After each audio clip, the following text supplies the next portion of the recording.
नमस्कार दोस्तों, आज हम मार्क्स के एक महत्वपूर्ण सिद्धांत अलगाव पर चर्चा करने वाले हैं। अलगाव को पढ़कर आपको ये पता चलेगा कि कार्ल मार्क्स से जो वो मजदूरों के बारे में कितना डीपली सोचते थे और उनकी क्या थिंकिंग थी मजदूर वर्ग के लिए। तो चलिए हम डिस्कस स्टार्ट करते हैं। अगर हम भूमिका की बात करें तो एलिएशन का हिंदी रूपांतरण जो है, जिसमें है अलगाव, बिलगाव, पृथक्करण, परायापन, ये एलिएशन के हिंदी रूपांतरण हैं।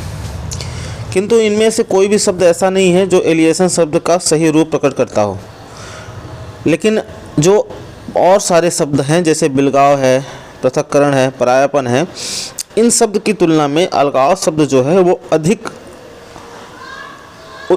प्रचलित है, प्लस ये उचित भी है। अतः हम इस शब्द का प्रयोग करेंगे। ठीक है। प्रारंभ में इस शब्द का प्रयोग पागलपन के लिए किया जाता था। ठीक है।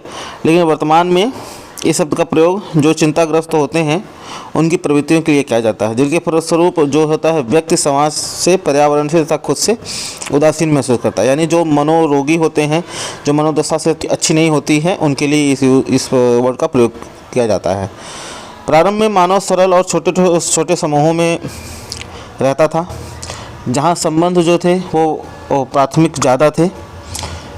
प्राथमिक संबंध ऐसे होते हैं जो प्रत्यक्ष संबंध होते हैं, उनमें परस्पर स्नेह होता था, उनमें सहयोग की भावना होती थी, और जो सामूहिक जीवन था वो अच्छा होता था।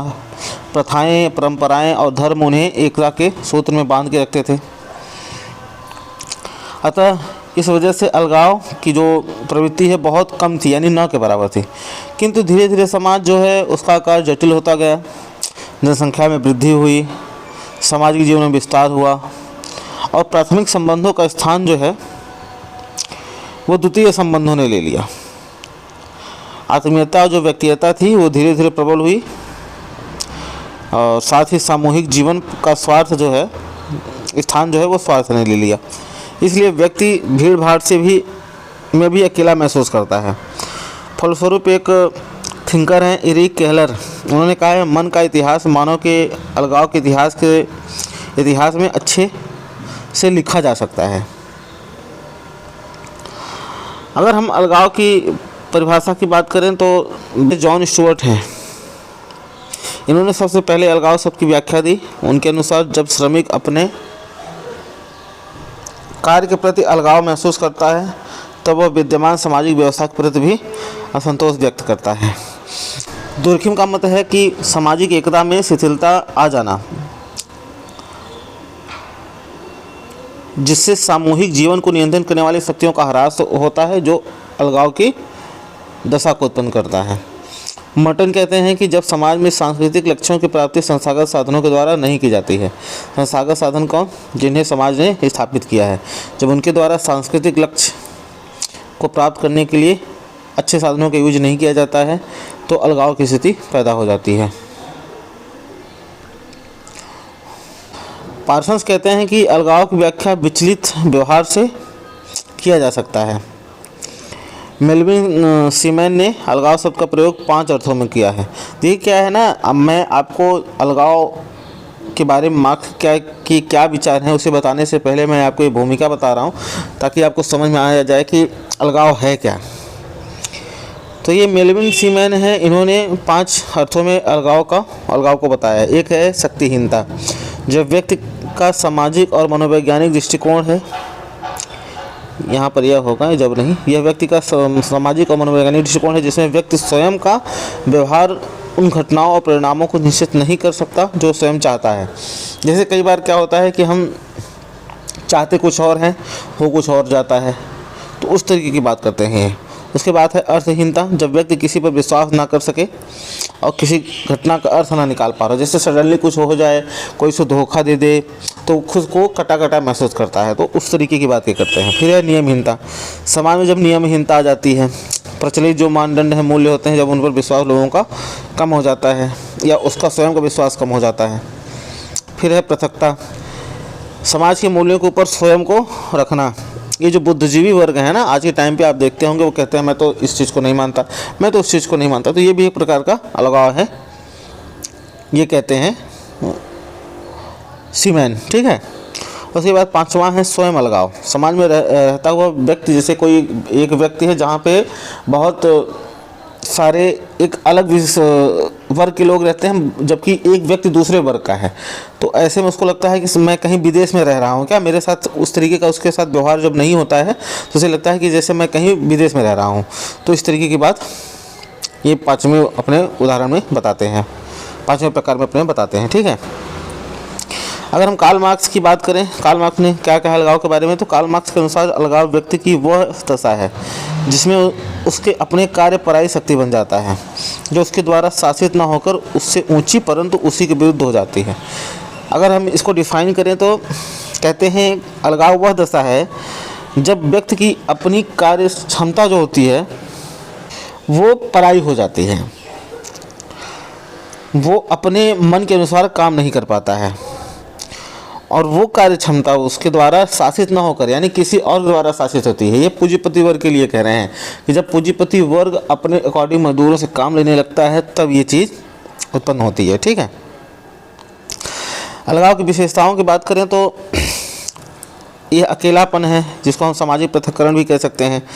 अलगाव जो होता है वो दृढ़ता के अभाव से है कि जब एकदम शिथिल चीज़ों को छोड़ दिया जाए। सामाजिक असंतोष, अलगाव के कारण व्यक्ति असंतोष महसूस करता है।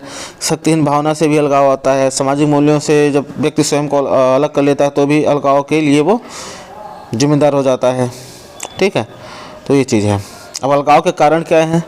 समुदाय का विशाल आकार, जब समुदाय का आकार बहुत बड़ा हो वहाँ पे चीज़ों को मैनेज करना मुश्किल हो। सामाजिक भिन्नताएं, जब विभिन्न समाज के लोग एक साथ रहते हों तो वहाँ पे एक दूसरे से वो उतनी ज़्यादा इंटरेक्शन नहीं करते हैं। उसके बाद संरचनात्मक विभेदीकरण, सामाजिक परिवर्तन जो बहुत तेज़ से होता है, तेज़ी से अधिक सामाजिक गतिशीलता, द्वितीयक समितियों नियंत्रण की प्रधानता, जब समितियां ऐसी हों जो समाज से ना हों, उनका नियंत्रण कोई दूसरा करे। अवैयक्तिक सामाजिक संबंध, मानदंड और मूल्यों की भूमिका के प्रति उत्तरदायित्व उतना अधिक जब लोगों का नहीं रह जाता है। अब मार्क्स के क्या विचार हैं? अलगाव के सिद्धांत की विवेचना मार्क्स ने अपनी कृति आर्थिक दार्शनिक पांडुलिपि और दास कैपिटल के प्रथम खंड में की थी। दर्शन के क्षेत्र में हीगल ने अलगाव पर विचार व्यक्त किया, जिसको मार्क्स ने ग्रहण किया। हालांकि हीगल का विचार आदर्शवादी तो वहीं मार्क्स का विचार भौतिकवादी था। मार्क्स वह पहले व्यक्ति थे जिन्होंने अलगाव की अवधारणा को समाजशास्त्रीय अन्वेषण का शक्तिशाली अस्त्र बनाया था। ठीक है। कार्ल मार्क्स के अनुसार अलगाव व्यक्ति की वह दशा है जिसमें उसके अपने कार्य पराई शक्ति बन जाते हैं, जो कि उसके, जैसे कि मैंने अभी उनका वो बताया था वही चीज़ यहाँ पर भी है। अलगाव मार्क्स के अनुसार कोई निरी या प्राकृतिक प्रक्रिया नहीं है, मतलब कोई एकदम अलग कोई प्राकृतिक प्रक्रिया नहीं है, बल्कि ये एक निश्चित ऐतिहासिक अवस्था में मानवीय शोषण के कारण उत्पन्न होती है। ठीक है। प्राचीन समय में मनुष्य हाथ से उत्पादन करता था, उसका संबंध जो होता है ग्राहकों से उस टाइम पे प्रत्यक्ष होता था। ग्राहकों से सामान लेता था एक हाथ से उनसे पैसे लेता था और मोल भाव भी खुद ही करता था। ठीक है। लेकिन धीरे धीरे उसका स्थान फैक्ट्रियों ने ले लिया और वहाँ पर जो है मजदूर जो है उसका ग्राहकों से संबंध वो प्रत्यक्ष रूप से नहीं रहता है। ठीक है। और जो लाभ होता है, लाभ में भी उसका कोई हस्तक्षेप नहीं होता है, बस उसका एक फिक्स रेट होता है, फिक्स उसकी एक सैलरी होती है।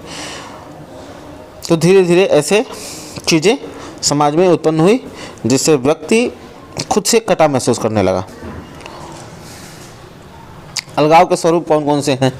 अगर अलगाव के स्वरूप की बात करें तो पहला है, मार्क्स ने जो कहा है वो है उत्पादित वस्तुओं के प्रति अलगाव। चूँकि उसने उस वस्तु के संपूर्ण उत्पादन की प्रक्रिया में केवल एक ही भाग को अदा किया है और सारे, जैसे कि एक वो जो वस्तु होती है वो कई जगह असम्बल होकर बनती है। ठीक है। वही बात करते हैं। इसलिए वह दावे के साथ यह नहीं कह सकता कि यह एकमात्र उस वस्तु का निर्माता है। ठीक है। उस वस्तु के बेचने और खरीदने पर भी उसका कोई नियंत्रण नहीं होता है, जैसा कि मैंने आपको अभी बताया। यही कारण है कि श्रमिक अपने द्वारा उत्पादित वस्तुओं से भी अलगाव महसूस करता है। दूसरा है उत्पादन की प्रक्रिया के प्रति अलगाव। पूंजीवादी व्यवस्था में उत्पादन के साधनों और कारखानों पर श्रमिकों का नहीं बल्कि पूंजीपतियों का स्वामित्व होता है। शोषण पर आधारित इस व्यवस्था में उत्पादन का उद्देश्य केवल मुनाफा कमाना होता है। ठीक है।